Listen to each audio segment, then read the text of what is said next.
Hello everyone, this is Ritu. उम्मीद करती हूँ कि आप सभी लोग अच्छे होंगे और स्वस्थ होंगे। जैसा कि 2 दिसंबर से लेके 5 दिसंबर तक आरपीएफ एसआई के एग्जाम चलने हैं, मतलब कि टोटल 5 दिन आप लोगों का एग्जाम होना है। और अभी आरपीएफ कांस्टेबल की एग्जाम डेट नहीं आई है, लेकिन उम्मीद है कि जनवरी लास्ट या फिर फरवरी स्टार्टिंग में आप लोगों को कांस्टेबल की एग्जाम देखने को मिल जाएगी। इन दोनों ही एग्जाम में अच्छा स्कोर करने के लिए आप लोगों को आज से ही अच्छी तैयारी करनी होगी। इसलिए इस वीडियो में मैं आप लोगों को बताऊंगी कि आरपीएफ कांस्टेबल और एसआई में मैथ्स और रीजनिंग में किस तरीके से आप लोग अच्छा स्कोर कर सकते हैं, क्या स्ट्रेटेजी प्लान आप लोग बनाकर चल सकते हैं। इस तरीके के क्वेश्चन आप लोगों से मेन एग्जाम में मैथ्स रीजनिंग के अंदर पूछे जाते हैं, और किस टॉपिक को आप लोगों को ज्यादा टाइम देना है, किसको कम, किसका वेटेज सबसे ज्यादा है, किसका कम, और किस तरीके से इनको आपको पढ़ना है। यहाँ पर आप अपने मॉक टेस्ट में किस तरीके से अच्छा स्कोर कर सकते हैं, ताकि आप लोगों का जब मेन एग्जाम हो तो उसमें आपका स्कोर बहुत ही अच्छा है मैथ्स रीजनिंग के सब्जेक्ट में। तो किस अकॉर्डिंग आप लोगों को तैयारी करनी है, इन सारे पॉइंट पर एक एक करके आपको समझाऊंगी। और जिन्होंने आरपीएफ कांस्टेबल एसआई वाली मेरी जनरल अवेयरनेस वाली वीडियो नहीं देखी है तो एक बार वो भी देख लेना, काफी ज्यादा हेल्प आप लोगों को करेगी जनरल अवेयरनेस के अंदर अच्छा स्कोर करने में। जिन्होंने अभी तक मेरे चैनल को सब्सक्राइब नहीं किया हुआ है तो वो लोग सब्सक्राइब कर ले, क्योंकि बहुत जल्द हमारी यूट्यूब फैमिली 2 लाख लोगों की होने वाली है, जिस पर हमारी पूरी कोशिश रहेगी कि ज्यादा से ज्यादा जरूरतमंद एस्पिरेंट को, फिर वो एसएससी वाले हों, दिल्ली पुलिस वाले हों, DSSC वाले हों, रेलवे वाले हों, सबको ज्यादा से ज्यादा बुक प्रोवाइड करवाई जाते हैं। हम अपने टॉपिक पर आप सभी लोग जानते हैं कि 35 क्वेश्चन आप लोगों से मैथ्स में और 35 क्वेश्चन आप लोगों से रीजनिंग के अंदर पूछे जाते हैं। आरपीएफ कांस्टेबल और एसआई दोनों का आप लोगों का सेम पैटर्न रहता है, लेकिन जो क्वेश्चन का लेवल होता है तो वो आरपीएफ में थोड़ा सा आप लोगों को अप मिलेगा एज कम्पेयर टू कांस्टेबल। ठीक है, उसमें थोड़े से आप लोगों के ट्रिकी क्वेश्चन आ जाते हैं। अब सबसे पहले मैं मैथ्स की बात करूंगी, ये दोनों के लिए स्ट्रेटेजी रहने वाली है, आप लोगों के लिए कांस्टेबल और एसआई दोनों के लिए। ठीक है, पहले मैं मैथ्स में बात करूंगी, इसमें भी आप लोगों के पहले मैं वेटेज से शुरुआत करूंगी कि किस चैप्टर में आप लोगों के कितने ज्यादा क्वेश्चन पूछे जाते हैं। देखिए, नंबर सिस्टम से मैथ्स में आप लोगों से 4 क्वेश्चन पूछे जाएंगे, वही मेंसुरेशन से 4 से 5 क्वेश्चन आएंगे, परसेंटेज में आप लोगों के 4 क्वेश्चन, प्रॉफिट एंड लॉस से आपके 4 से 5 क्वेश्चन पूछे जाएंगे, एसआई सीआई से 3 से 4 क्वेश्चन, टाइम एंड डिस्टेंस से 3 से 4 क्वेश्चन, रेशियो एंड प्रपोजल से आप लोगों के 2 से 3 क्वेश्चन, डीआई से आप लोगों के 3, सिंप्लीफिकेशन से आप लोगों के 2 से 3, वही एज से आप लोगों के इक्का दुक्का क्वेश्चन ही पूछा जाएगा। ये 10 इंपॉर्टेंट टॉपिक्स हैं जहां से आप लोगों के सबसे ज्यादा क्वेश्चन पूछे जाएंगे। ऑलमोस्ट यूं कह सकते हैं आपकी सारा जो सिलेबस है आप लोगों का मैथ्स का, तो 98% आपका यहीं से कवर हो रहा है। बाकी जो 1-2 चैप्टर्स हैं भी, तो उनसे आप लोगों की जो क्वेश्चन आने की पॉसिबिलिटी है वो 0% है। ठीक है, अब इसमें से भी मैं आप लोगों को इंपॉर्टेंट जो चैप्टर है वो बता देती हूँ। इसमें आप लोगों के नंबर सिस्टम, ठीक है, फिर बाद में मेंसुरेशन और percentage, profit and loss, time and distance और CISI, यहाँ से आप लोगों के सबसे ज्यादा क्वेश्चन पूछे जाएंगे। इसका मतलब कि आप ये कह सकते हैं कि अगर कोई एवरेज एस्पिरेंट है या फिर जिसके पास टाइम कम बचा है मैथ्स को कवर करने के लिए, तो अगर वो केवल इन जो 6 टॉपिक मैंने आप लोगों को चैप्टर बताए हैं वो अगर इनको भी करके चला जाता है तो यकीन मानिए उसका जो मैथ्स का सिलेबस है वो काफी ज्यादा कंप्लीट हो जाएगा। इसका मतलब कि ज्यादातर क्वेश्चन उसको यहीं से देखने को मिलेंगे और वो इसमें फुल अपना स्कोर भी कर सकता है। देखिए, इन सारे टॉपिक्स को कवर करने का एक बेहतरीन तरीका मैं आप लोगों को बता रही हूँ, जिसे आप लोगों को फॉलो करना है। ठीक है, आप सभी लोग जानते हैं कि 10 टॉपिक है, 10 दिन हमारे पास है, कांस्टेबल और एसआई दोनों के लिए मैं बता रही हूँ। तो इन 10 दिन में आप लोगों को इनको जो करना है वो चैप्टर वाइज करना है। चैप्टर वाइज के लिए आप लोग सिंपली एक बुक ले लें जो कि चैप्टर वाइज ही होनी चाहिए आपकी।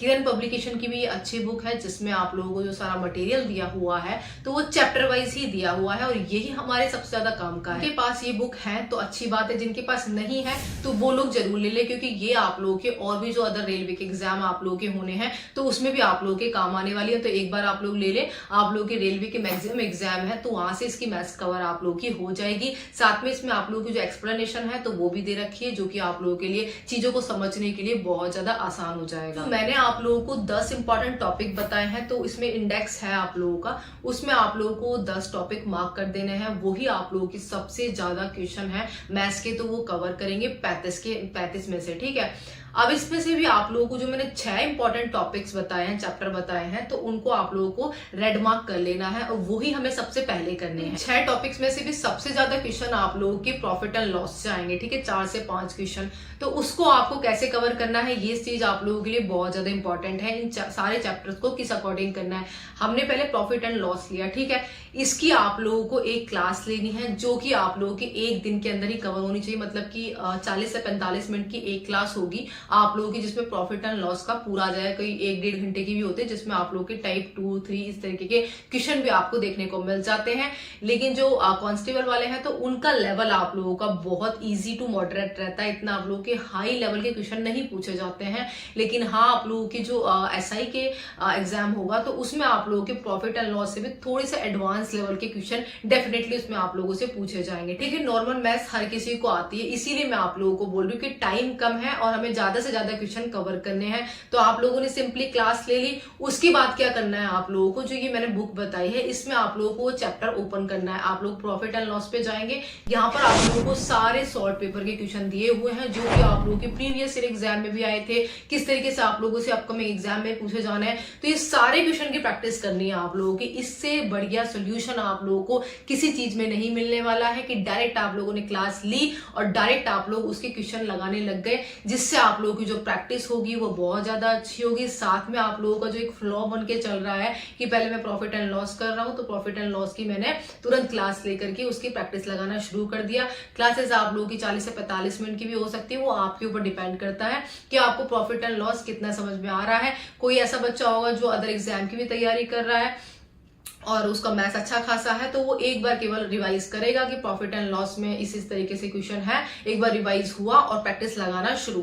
इस तरीके से आप लोगों को अपना टारगेट है वो हर चैप्टर वाइज ही बना के चलना है। फिर दूसरा चैप्टर लेना है, जब आप लोगों का ये चैप्टर खत्म हो जाएगा उसके बाद आप लोगों को दूसरा चैप्टर लेना है जो कि डे सेकेंड में लेना है। उसमें भी सेम आप लोगों को यही करना है जैसे SI CI का ले लिया आप लोगों ने, ठीक है। ऑनलाइन उसको यूट्यूब से फ्री क्लासेस आप लोगों को प्लेलिस्ट मैथ्स की बहुत सारे अच्छे अच्छे टीचर्स की मिल जाएगी। जिस टीचर का अच्छा लगता है उसी का पढ़िए। ऐसा नहीं कि किसी के ज्यादा व्यूज है या बच्चे बोल रहे हैं कि ये टीचर अच्छा पढ़ाता है या वो पढ़ाता है, आपके आपस में जो दोस्त हैं या लाइब्रेरी में, ऐसा नहीं करना। जिसका आपको समझ में आता है आप उसका पढ़िए, चाहे उसके व्यूज कितने भी कम हो, उससे मैटर नहीं करता, लेकिन आपको सबसे ज्यादा समझ में आना चाहिए। मैं तो सिंपली ऐसा ही करती हूँ, जिस टीचर का मुझे सबसे ज्यादा समझ में आता है मैं उसी को फॉलो करके उसी की क्लासेस है वो लेना शुरू कर देती हूँ और फिर अपनी प्रैक्टिस पे आ जाती हूँ। सेम यही चीज आप लोगों को करनी है, किसी के बहकावे में नहीं आना है। एक बार खुद से डेमो क्लासेस लेकर देखिए, फ्री में 1-2 चैप्टर में ही स्टार्टिंग में आप लोगों को समझ में आ जाएगा कि ये किस तरीके का पैटर्न बता रहा है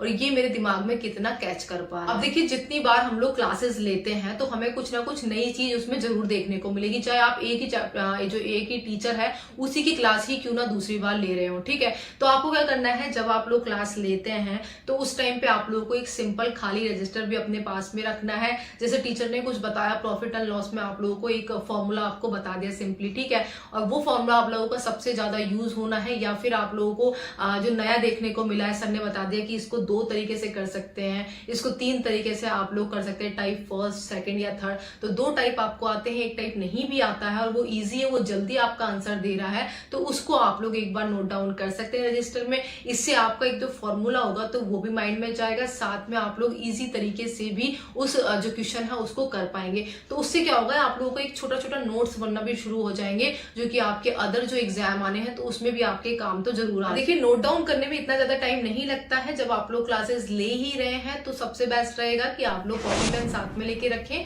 जो कॉन्सेप्ट आप लोगों को नया देखने को मिल रहा है उसको उतार ले, ट्रिक लग रहा है आपको नई तो उसको उतार ले, ठीक है। तो आप लोगों को ये चीजें माइंड में रखनी है। चीजें समझ में आ चुकी होंगी कि पहले हमें एक चैप्टर लेना है, जो भी मैंने आप लोगों को 6 इंपॉर्टेंट टॉपिक बताए हैं 10 में से। सीक्वेंस आप लोगों का यही रहना चाहिए, जैसे कि प्रॉफिट एंड लॉस, जिसमें से आप लोगों के सबसे ज्यादा क्वेश्चन पूछे जाएंगे, उसको लेना है। यूट्यूब से फ्री क्लासेस लेनी है आपको, ठीक है। कॉन्सेप्ट क्लियर करके आप लोगों को जो नोट डाउन करा है वो नोट डाउन करना है, फिर तुरंत उसके बाद आप लोगों को इसकी प्रैक्टिस पर आ जाना है। प्रैक्टिस आप लोगों को जरूर करनी है। 30-40 क्वेश्चन, 50 क्वेश्चन भी आप लोगों को एक चैप्टर में देखने को मिल जाएंगे। और जिस टॉपिक में आप लोगों को दिक्कत आती है, इन द सेंस की जिस क्वेश्चन में आपको दिक्कत आती है, जिस टाइप में दिक्कत आती है, तो पीछे आपको इसकी एक्सप्लेनेशन दे रखी है, तुरंत उसी टाइम आप लोगों को इसकी एक्सप्लेनेशन देखनी है। साथ में एक्सप्लेनेशन को भी भी आप लोग मार्क करके चले, ताकि जब आप लोग रिवीजन का टाइम हो, जैसे कांस्टेबल वाले हैं तो उनको अच्छा खासा रिवीजन का टाइम मिल जाएगा, लेकिन एसआई वाले हैं उनको नहीं मिल पाएगा। लेकिन फिर भी मैं बोल रही हूँ कि अभी आप लोगों के पास काफी टाइम है, एसआई वालों को भी दोबारा रिवीजन का टाइम मिल सकता है, इसीलिए मार्क करना बिल्कुल ना भूले। जिस चैप्टर में, जिस क्वेश्चन में आप लोगों को दिक्कत आ रही है, जो क्वेश्चन आपको नहीं बन रहा है, जो ज्यादा टाइम ले रहा है, उसको एक बार मार्क जरूर करना है आपको, ठीक है। और उसके एक्सप्लेनेशन को भी साथ में मार्क करना है, बहुत हेल्पफुल रहेगा ये आपके। देखिए एसएससी से रेलवे का जो पैटर्न होता है क्वेश्चंस का, तो वो इसलिए अलग होता है क्योंकि इसमें 70% जो क्वेश्चन पूछे जाएंगे तो सिमिलर होंगे आप लोगों के एसएससी की तरह, लेकिन जो 30% क्वेश्चन आएंगे आप लोगों को, वो थोड़ा सा आप लोगों का टाइम टेकिंग रहेंगे, ठीक है, जो कि एसएससी में आप लोगों को आजकल देखने को नहीं मिलते हैं। इसमें आप लोगों को जरूर देखने को मिलेंगे, क्योंकि मेरे टाइम पे भी काफी ऐसे क्वेश्चन थे, 30% क्वेश्चन ऐसे थे जो कि थोड़े से लेंदी थे, कैलकुलेटिव थे, जो आप लोगों का टाइम ज्यादा कंज्यूम कर रहे थे, तो वो केवल आप लोगों के 30% क्वेश्चन ही ऐसे आए। देखिए जिस तरीके से मैंने आप लोगों को प्रॉफिट एंड लॉस का जो कॉन्सेप्ट बताया है कि किस तरीके से कवर करना है, ऐसे ही आप लोगों को मैथ्स के जो बचे हुए 9 टॉपिक हैं तो वो कवर करना है, लेकिन जो 6 टॉपिक मैंने आपको इंपॉर्टेंट बताए हैं, सीक्वेंस आपको वही रखना है आपका, ठीक है। उसके बाद आपको क्या करना है, सभी के जो मैंने बताया आपको कि मार्क जरूर करते रहना है, जिसमें आप लोगों के क्वेश्चन कम बन रहे हैं, ये सब कुछ आप लोगों का प्रोसेस करना है आपको। 20 से 15 दिन आप लोग मान के चल सकते हैं, मैक्स टू मैक्स मैंने आप लोगों के 20 दिन मान लिया है कि 20 दिन में 10 चैप्टर आप लोगों के इजीली कवर हो जाएंगे। अगर कोई एक दिन में प्रॉफिट एंड लॉस की क्लास ले रहा है तो वो 2 दिन में ले लेगा, मैक्स टू मैक्स इतना ही हो सकता है, लेकिन 20 दिन से ज्यादा आप लोगों का डिले नहीं होगा, आप लोगों की चीजें कंप्लीट हो जाएंगी जो मैंने 10 टॉपिक बताए हैं। उसके बाद क्या करना है, आप लोगों को वापस से रिवीजन करना है मैथ्स का। वो किस अकॉर्डिंग करेंगे, केवल अब आप लोगों को वो ही क्वेश्चन टारगेट करने हैं जिस पर आपने मार्क किया था। मैंने बताया था ना आपको कि ये क्वेश्चन मार्क करते चले जाना है, जो क्वेश्चन आप लोगों के नहीं बन रहे हैं या फिर जो आप लोगों को टाइम टेकिंग लग रहे हैं, फिर हमें जो अपना अच्छा स्कोर करना है उन क्वेश्चन पर करना है, जो कॉन्सेप्ट क्लियर करने हैं वो पर्टिकुलर उन क्वेश्चन पर करने हैं, उनकी एक्सप्लेनेशन देखनी है, उस तरीके के क्वेश्चन आप लोगों को ज्यादा से ज्यादा कवर करने हैं। इस चीज को करने में भी आप लोग मैक्स टू मैक्स 10 दिन ले लीजिए, 10 दिन भी आप लोगों के लिए बहुत ज्यादा है, ठीक है। कुछ लोग इसको 5 से 7 दिन में ही कवर कर लेंगे, जो जो इंपॉर्टेंट क्वेश्चन है केवल उन्हीं की प्रैक्टिस करनी है, जो जिस चैप्टर से समझ में नहीं आया आप लोग अदर यूट्यूब की क्लासेस है, अदर सर की क्लासेस है, तो वहां से भी समझ सकते हैं। लेकिन बाद के जो मैंने आपको दिन बताए हैं वो उन पर केवल इसी चीज को फोकस करना है, जो क्वेश्चन टाइम टेकिंग लगे, जो क्वेश्चन आप लोगों ने रेड मार्क किए थे, जो जिनका कॉन्सेप्ट में आप लोगों को दिक्कत आ रही थी, केवल उसी को करना है, जो कि आप लोगों के मैक्स टू मैक्स 10 दिन में कवर हो जाएंगे।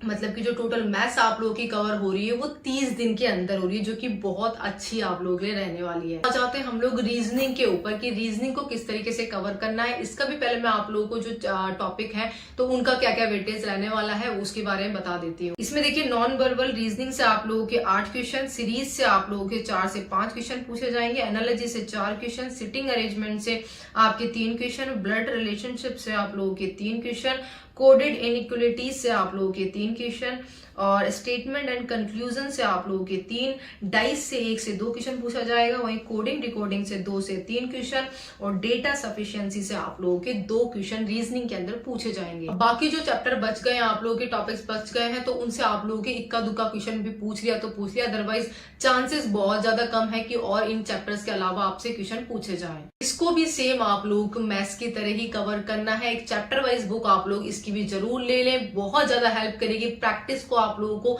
एकदम बूस्ट लेवल पे लेकर जाए, क्योंकि एक एक चैप्टर की प्रैक्टिस हमारे लिए बहुत ज्यादा जरूरी, क्योंकि 35 में से 35 क्वेश्चन आप लोग इसी सब्जेक्ट है इसमें लेकर आ सकते हैं, जो कि आप लोगों का जो फाइनल स्कोर है वो भी बहुत ज्यादा अप करेगी, ठीक है। तो सबसे इंपॉर्टेंट है आप लोगों का जो कॉन्सेप्ट है, मैंने आप लोगों को बताया किस अकॉर्डिंग चल रहा है। स्टेप फर्स्ट आप लोगों को फ्री ऑनलाइन क्लास लेनी है, जो कि चैप्टर वाइज ही लेनी है। जिस चैप्टर की आप लोग क्लास ले रहे हैं उसके बाद तुरंत आप लोगों को इस बुक से उसकी प्रैक्टिस करनी है। प्रैक्टिस में आप लोग ज्यादा से ज्यादा क्वेश्चन कवर कर पाएंगे, और जिस क्वेश्चन में आप लोगों को दिक्कत होती है तो पीछे एक्सप्लेनेशन आप लोगों को दी हुई है, जो कि आप लोग देख सकते हैं। नई ट्रिक आप लोगों को लगती है तो कर सकते हैं। रीजनिंग आप लोगों के इजी टू मॉडरेट लेवल का आने वाला है, हार्ड क्वेश्चन आप लोगों के रीजनिंग के अंदर नहीं पूछे जाते। हम इसके मॉक टेस्ट पर, तो देखिए अभी आप लोगों को डेली एक मॉक टेस्ट लगाना है जब तक कि आप लोगों का सिलेबस कंप्लीट नहीं हो जाता। मैंने मैक्सिमम आप लोगों के 30 दिन मान लिए हैं, जिसमें जनरल अवेयरनेस और मैथ्स के जो मैंने इंपॉर्टेंट आप लोगों लोगों को 10 टॉपिक बताए हैं, रीजनिंग के जो 12 टॉपिक बताए हैं, तो उन सबको अगर आप लोग मिला लेते हैं तो आप लोगों के लिए 3 दिन सफिशिएंट है। आप लोगों की उसमें प्रैक्टिस भी हो रही है, कॉन्सेप्ट भी क्लियर हो रहे हैं, फ्री क्लासेस भी हो रही है, साथ में आप लोगों का रिविजन भी हो रहा है, जो कि सबसे अच्छी बात है कि 30 दिन में आप लोग एक शॉर्ट वे में जाकर के एक एग्जाम को टारगेट कर रहे हैं। ठीक है, उसके बाद आप लोगों को फिलहाल तो एक एक मॉक टेस्ट जरूर लगाना है डेली। ठीक है, जब आप लोगों के सिलेबस कंप्लीट हो जाए 30 दिन, उसके बाद आप लोगों को 2 से 3 आप लोगों को डेली मॉक टेस्ट लगाना है। मॉक टेस्ट देंगे तो आपको एक तो टाइम का सबसे ज्यादा अच्छा खासा ध्यान रखना है, क्योंकि 90 मिनट आप लोगों को मिलने वाले हैं और 120 क्वेश्चन आप लोगों के पास रहने वाले हैं। एक्यूरेसी का ध्यान रखना है कि ज्यादा से ज्यादा सही क्वेश्चन मेरे हो पाए, नेगेटिव से बचना है। ठीक है, क्योंकि नेगेटिव मार्किंग इसमें आप लोगों की 1 बाय 3 रहने वाली है, तो इस चीज का आप लोगों को जरूर ध्यान देना है। और जब आप लोग अपने क्वेश्चन जब आप लोग अपना जो मॉक टेस्ट है तो उसको कंप्लीट कर लेते हैं, तो उसके तुरंत बाद ही आप लोगों को इसके एक्सप्लेनेशन देख लेना है, 2-5 मिनट का गैप लेकर के। ऐसा नहीं 1 आधे घंटे या सुबह आपने मॉक टेस्ट दिया और शाम को देख रहे हैं, ऐसा नहीं करना है। क्योंकि जब हम लोग अपना मॉक टेस्ट देते हैं, टाइम वगैरह सब कुछ सेट करके, तो उस टाइम पर हमारी जो कंसंट्रेशन पावर होती है वो काफी अच्छे लेवल पे होती है, तो उसका फ्लो आप लोगों को बिल्कुल भी नहीं तोड़ना है। क्योंकि जो क्वेश्चन आप लोगों को नहीं आता है तो उस क्वेश्चन को याद करने की जो पॉसिबिलिटी रहती है तो वो बहुत ज्यादा रहती है। और आप लोगों को जब आप लोग एक्सप्लेनेशन देखेंगे तो एक रफ रजिस्टर आप लोगों के पास जरूर होना चाहिए, ब्लैंक रजिस्टर, जिसमें जो क्वेश्चन आप लोगों को नहीं आया या फिर जिस क्वेश्चन में आप लोगों ने ज्यादा टाइम लिया या फिर जो क्वेश्चन आप लोगों का नेगेटिव हुआ, चाहे फिर वो किसी भी सब्जेक्ट का हो, जनरल अवेयरनेस का हो, किसी का भी हो, तो उसको आप लोगों को नोट डाउन जरूर करना है, चाहे रिवीजन का मौका मिले या ना मिले। जो नोट कर रहे हैं आप चीज, तो उस चीज को हल्के में बिल्कुल भी नहीं लेना है, क्योंकि जब आपका मेन एग्जाम होगा तो खुद ब खुद आप लोगों को वो चीज पता लग जाएगी कि ये बात मैंने आप लोगों से क्यों कही थी, कि जो एक्सप्लेनेशन में जो चीज नहीं आई है उसको आपको जरूर लिखनी है। ठीक है, ये सबसे ज्यादा आप लोगों के मॉक टेस्ट में आपको इंपॉर्टेंट रहने वाला है और आप लोगों का स्कोर भी मेन एग्जाम में जरूर अच्छा कर देगा। दूसरी इंपॉर्टेंट बात कि जब आप लोग अपना मॉक टेस्ट दे रहे हैं तो पीछे मुड़ के नहीं देखना है कि मेरा ये स्कोर रहा है, ये स्कोर रहा है, आगे देने का मन नहीं कर रहा है। डेली अभी आप लोगों को 30 दिन तक डेली एक एक मॉक टेस्ट लगाना है, साथ में उसकी तुरंत क्या कहते हैं 1.5 घंटे के लिए आप लोग या 1 घंटे के लिए एक्सप्लेनेशन में दे सकते हैं, जो कि आप लोगों के लिए बहुत ज्यादा इंपॉर्टेंट रहेगा। एक्सप्लेनेशन को देखना सबसे ज्यादा जरूरी है, जिससे ही आप लोगों का जो स्कोर होगा वो और भी ज्यादा इंप्रूव होगा। ठीक है, मैंने आप लोगों को बता दिया, स्कोर चाहे कितना भी आए 120 में से, उससे आप लोगों को ध्यान नहीं देना है। एक मॉक टेस्ट दिया, एक्सप्लेनेशन देखी, नोट डाउन किया और आगे बढ़ना है। नेक्स्ट डे में आप लोग देखेंगे कि आपका स्कोर है वो अप ही होगा, डिक्रीज नहीं होगा। एक आध बार अगर आप लोगों का डाउन आता भी है तो कोई घबराने वाली बात नहीं है, आपका काम केवल सही डायरेक्शन में मेहनत करना है। ठीक है, जो रिजल्ट आएगा वो चीज आप लोगों को मेन एग्जाम में अच्छा ही देखने को मिलेगा। कंप्लीट स्ट्रेटेजी मैंने आप लोगों को बता दी है कि लास्ट के दिनों में मैथ्स और रीजनिंग में किस तरीके से आप लोग अच्छा स्कोर कर सकते हैं। बड़ी मेहनत लगती है वीडियो बनाने में, तो उम्मीद है कि आप लोग इसे लाइक शेयर जरूर करेंगे, साथ में इस स्ट्रेटेजी का फायदा ज्यादा से ज्यादा लोगों तक जरूर पहुंचाएंगे। बाकी अगर आप लोगों की और भी कोई डाउट रह गए हैं तो आप लोग मुझसे कमेंट करके पूछ सकते हैं। साथ में मेरी इंस्टाग्राम आईडी है तो उसको भी जरूर फॉलो कर लीजिए, वहां पर भी आप लोग कुछ भी आपकी पर्सनल क्वेरी है मेडिकल से रिलेटेड या फिर किसी अदर चीज से रिलेटेड, तो वहां पर भी आप लोग पूछ सकते हैं। बाकी मिलते हैं नेक्स्ट वीडियो में। जय